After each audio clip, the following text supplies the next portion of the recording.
Assalamualaikum warahmatullahi wabarakatuh. So hari ni kita nak belajar sikit apa itu good debt, bad debt. Okey, nama saya Basri 0184640001. Saya boleh hubungi saya di situ. So saya adalah seorang Islamic life planner. So macam saya kata, dalam financing ataupun hutang ni dia ada good debt, bad debt tu. So sebelum kita masuk dalam konsep good debt, bad debt ni, kita kena tengok daripada segi liability dan juga asset. Okey, kita ada hanya dua kolom saja. Satu kolom liability, satu kolom lagi asset. Kan? Asset. So, dalam liability ni, tengah-tengah ni adalah kita kata income lah kan. Income yang kita buat daripada pekerjaan. Apa yang keluar masuk dekat sini, dia liability. Apa yang masuk kat sini yang kita simpan, dia panggil asset. So, apa yang liability tu, semua belanja lah. Belanja dapur kan. Sebab dia menyebabkan income kita hilang.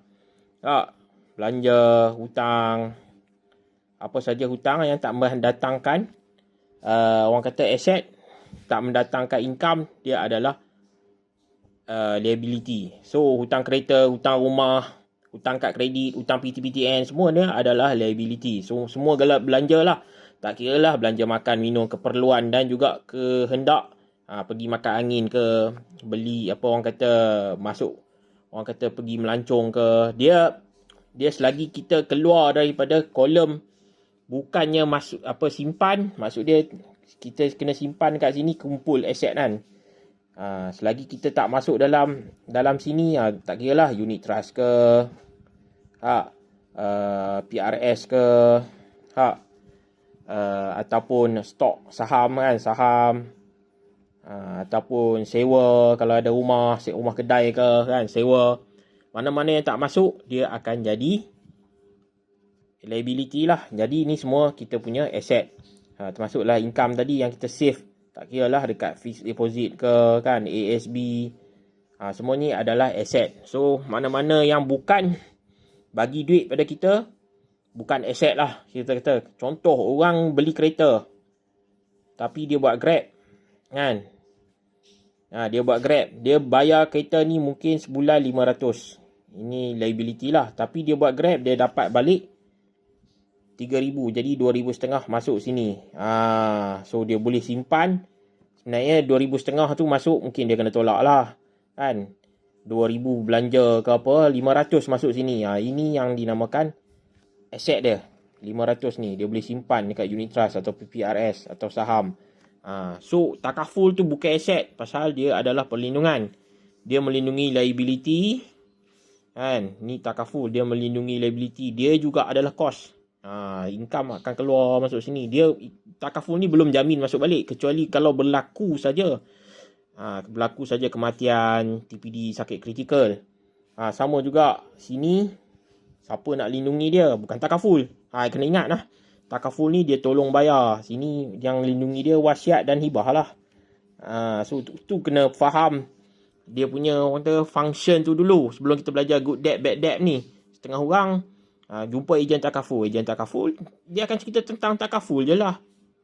Ada juga ejen takaful yang jatuhkan wasiat. Sebab dia tak ada ilmu. Bila tak ada ilmu, itu orang yang malang. Itu orang yang malang lah. Sebab Rasulullah kata orang yang malang adalah orang yang tak tulis wasiat, bukan orang yang tak ambil takaful. Orang yang malang adalah orang yang tak tulis wasiat, bukan ambil takaful. Nabi tak pernah sebut takaful sebab takaful tak pernah ada. Jadi dia bukannya perancangan kewangan yang diturunkan oleh Allah, tapi dibuat oleh manusia. Tapi saya kata takaful ni baguslah. Sementara kita masih bekerja, sementara masih ada income, inilah yang akan protect. So aset-aset kita berdasarkan cash flow lah. So kalau saya kata aset ni investment. Sebab kita nak pastikan duit tu berkembang. Kita nak berkembang, so dia akan masuk balik. Dia akan keluar sebagai income dan patah balik kan. Patah balik. So kita jadi income dari sini kita boleh guna untuk belanja. Sehingga kita nak bina dekat sini, nak bina kita punya orang kata passive income tu sampai kita tak perlu dah ada income yang disebabkan pekerjaan.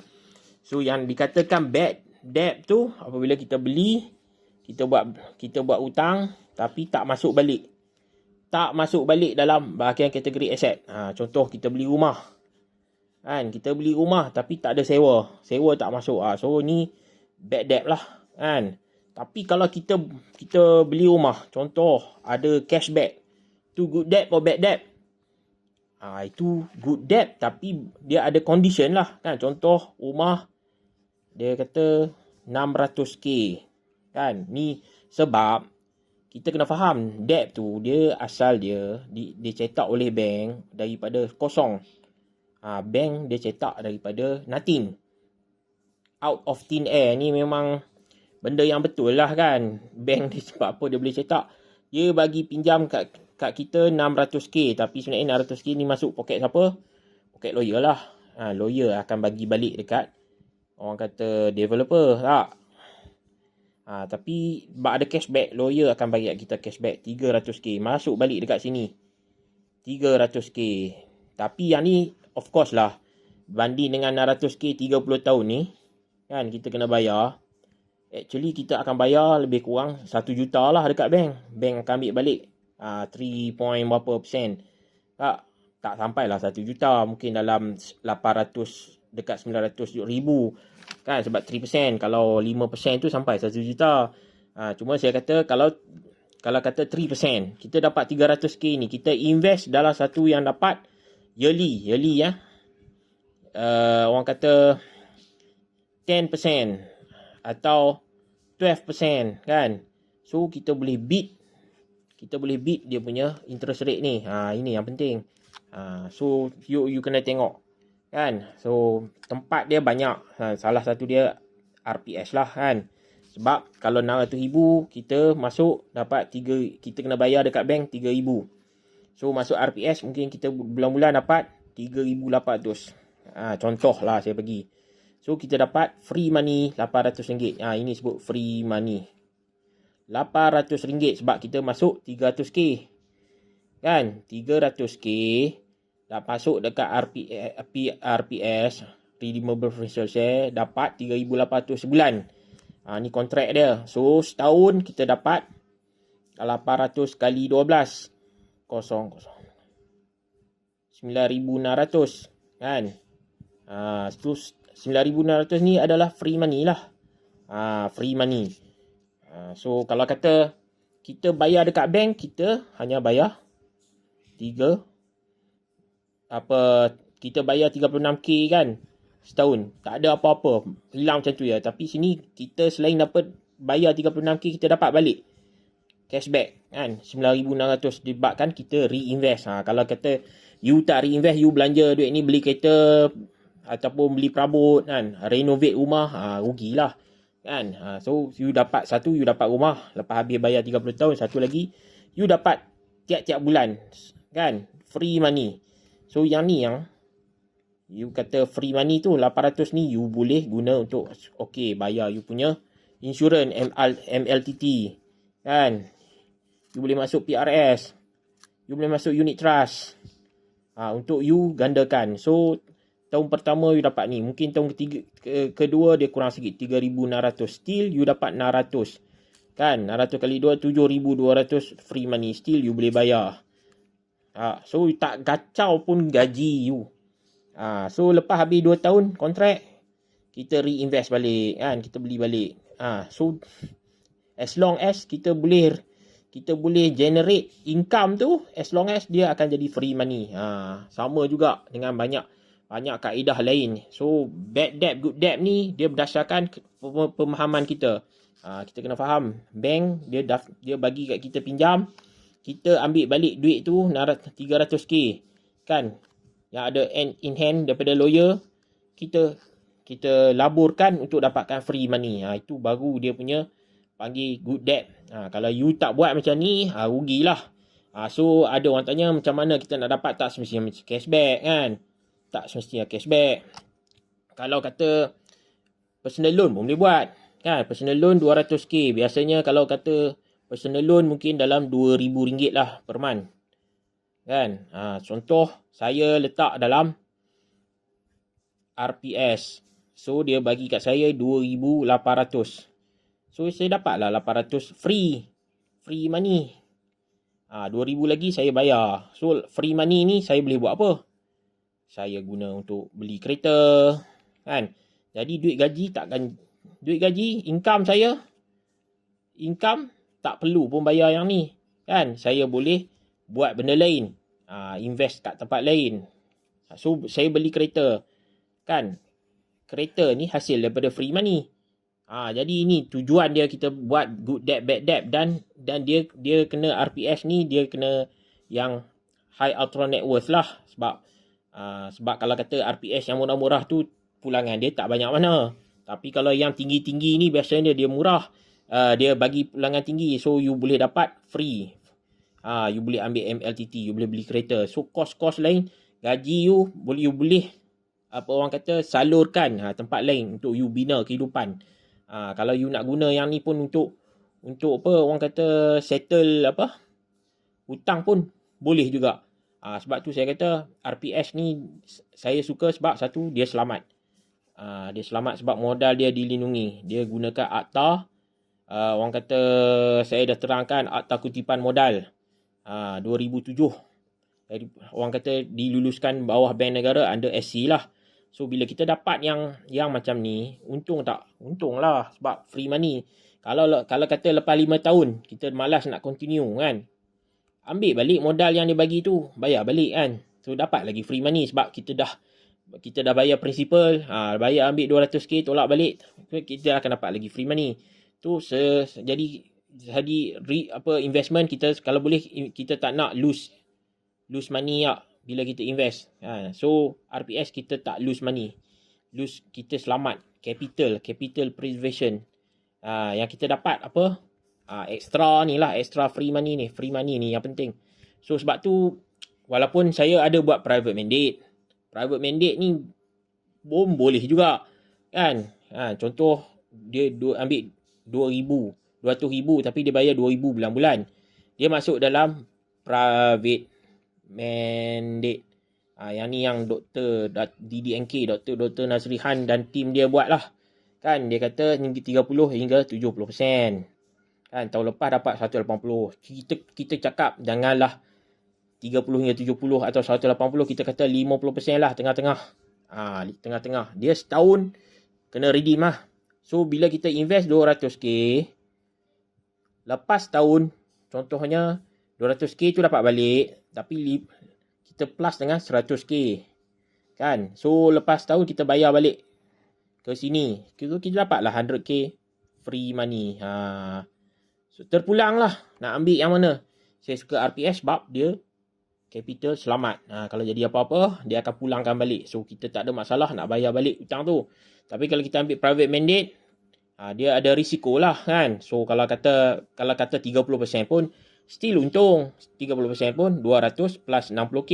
Ini pun free money, kan. So kalau kata tahun depan kita dah bayar hutang, ambil yang ni lah untuk investment, kan. 100k ni kita reinvest balik. So kalau kata 50, dapatlah 150k, kan. So kita kena sentiasa reinvest. Mungkin tahun kedua, ni tahun pertama, tahun kedua, tahun ketiga, tahun keempat, tahun kelima. Jadi bila dia dah mengganda macam tu, so pulang lah nak guna private mandate ke RPS, bagi saya tak ada masalah. Sebab saya memang orang kata boleh tolong apply lah untuk masuk RPS atau private mandate. So kat sini yang jadi good debt, bad debt. So kalau kata you pandai guna, ataupun you orang yang meniaga, kebanyakan bila dia ada pengetahuan perniagaan tu yang macam mana, dia boleh ambil orang kata pinjaman dari bank. Sebab kita tahu yang bagi pinjam cetak duit ni hanyalah bank. Walaupun ada koperasi bagi pinjam, tapi koperasi dia bukan berdasarkan sistem cetak duit, dia daripada modal dia sendiri. Sebab tu koperasi dia orang kata dia akan letakkan lebih daripada inflasi rate. Inflasi contoh 4.7. Jadi dia punya tu biasanya 6-7%. Sebab apa? Dia pun nak anggap investment. Jadi dia nak untung dekat mana? Dia nak untung lebih daripada inflasi tu lah. Sebab tu kita kata invest ni kita nak lawan inflasi. Koperasi pun dia nak invest, nak untung lawan inflasi lah. Kalau dia buat macam bank, dia rugi lah. Sebab bank dia tak ada modal. Dia modal dia kosong. Maksud saya, walaupun dia ada regulations daripada bank negara, kan. Contoh limit dia nak cetak duit tu 90% daripada jumlah deposit. Orang simpan 10 juta dekat bank, dia boleh bagi pinjam 9 juta. Tapi bukan bermakna dia ambil duit pendeposit tu. Kak, dia cuma cetak saja dalam ledger tu melalui dia punya komputer sistem tu. Boleh pinjam, tapi dia ada syarat-syarat dia lah. Sebab bank ni dia terbitkan hutang, liability. So kalau kata dia bagi orang yang pinjam tu tak mampu bayar, bank pun boleh bankrupt kan. Dan bukan satu perkara yang mustahil lah untuk bank bankrupt. Sebab dah jadi banyak dah. Sebab bank dia tak kontrol kan. Dia bagi dekat developer, dah sekali projek developer kantul, akhirnya dia bankrupt. Itu itu cerita bank lah kan. Kita nak cerita tentang kita. Yang kita dapat daripada good debt, bad debt ni ialah dia punya orang kata function. Jadi dia kena ingat kita ada dua saja ruangan. Liability ni financing lah kan. So financing ni di mana pertama kali duit dihasilkan melalui debt. So dia lawan dia investment. So investment ni kita kena pastikan kita beli aset yang boleh datangkan dividen ataupun sewa, rental. Dalam jangka masa panjang lah. Maksud dia saham, pemilikan syarikat yang boleh bagi keuntungan balik pada pemegang saham. Itu dia. Kalau kita asyik beli, belanja, of course lah kita nak kena makan, nak kena pakai baju, nak sewa rumah. Tapi kalau kata dia menyebabkan kita tak bina dekat sini, akhirnya apa jadi? Kita akan kerja selama-lamanya sampai matilah. Ataupun kita tak ambil takaful, kita mati muda. Tak adalah perlindungan untuk keluarga. Ataupun kita dah kumpul aset-aset ni. Kita tak buat wasiat dah hibah. Terbekulah. Dia sebab tu takaful dan wasiat ni dia bukannya termasuk dalam financing ataupun investment. Dia di luar daripada financing. So takaful ni kita punya orang kata debt cancellation. You kalau kata beli rumah, beli kereta, hutang kad kredit. So semua tu perlukan wang. So income dah tak ada. You bayar tiap-tiap bulan. Macam mana dia nak berkurang ya? Tinggal takaful. Kalau kata aset, tak kira lah rumah ke, hartanah ke, kan, perniagaan ke, saham ke, unit trust ke, PRS ke, ASB ke, KWSP ke, dia perlu ada pentadbiran pusaka. Dan satu-satunya yang boleh buat dia adalah wasiat dan juga hibah. Sebab kita kena gabungkan. Kena gabungkan wasiat dan hibah ni. Kita tak nak pergi orang kata bicara dekat mahkamah tinggi syariah. Sebab hakim yang akan buat keputusan. Kita tu yang buat keputusan. Kalau kita nak buat keputusan, tulislah wasiat. So wasi tu dia akan pastikan hibah yang kita buat tu berjalan. Okey. Siapa-siapa yang berminat macam mana kita nak jana duit percuma melalui good debt. So you kena kenal pastilah sekarang hutang you berapa, bad debt you berapa. Mungkin kita buat untuk orang kata restructure dulu hutang you. Tak kira lah macam mana nak restructure tu bergantung kepada individu. Masing-masing aset tak sama, masing-masing income tak sama, kerja pun tak sama kan. Jadi kebolehan dia tak sama. Bila kebolehan tak sama, kita tak boleh lump sum masuk dalam satu cara kan. Dia kena ada banyak cara. So tengok juga pada orang yang berhutang tu, hutang terlampau tinggi, ada yang rendah, ada yang blacklist kan. Malah ada yang bankrupt. So semua kategori-kategori yang perlu kita tackle satu persatu. So kalau kata you belum ada hutang ataupun hutang you setakat 20%, 30% dan you nak try good debt ni, boleh. You boleh pilih nak masuk dalam RPS ataupun private mandate. Saya syorkan RPS lah sebab dia orang kata modal dilindungi. Tapi kalau you percaya dengan DDNK, Datuk Dr. Nazri Khan pun tak ada masalah kan. So saya tak mau kata sebab apa benda tu masa akan datang. Tapi RPS ni dia lebih stabil lah sebab dia suku. So kalau kata orang kata apa-apa jadi pun dekat perniagaan tu tak berapa maju dan akhirnya terpaksa dibubarkan, kita akan pastikan pemegang saham RPS, saham keutamaan ni, dibayar ganti rugi dahulu. Jadi dia punya 200,000 tu tak burn. Itu yang first rule dia. Never lose your money when you invest. Itu first golden rule yang kita kena faham. Tapi private mandate ni kita kata tahun lepas DDNK berjaya kutip 180% untuk dia punya investor. So kalau kata situ pun peluang yang baik jugalah. Kan mana-mana pun peluang yang baik. Janji ada result yang bagus. So kalau kata nak selamat RPS, kalau you lebih suka yang cepat, kan macam saya kata cepat je nak kutip duit, private mandate lah. Okay, hubungi saya untuk orang kata macam mana kita nak gunakan kaedah good debt dan bad debt ni menggunakan RPS dan juga private mandate. Okay, Assalamualaikum warahmatullahi wabarakatuh.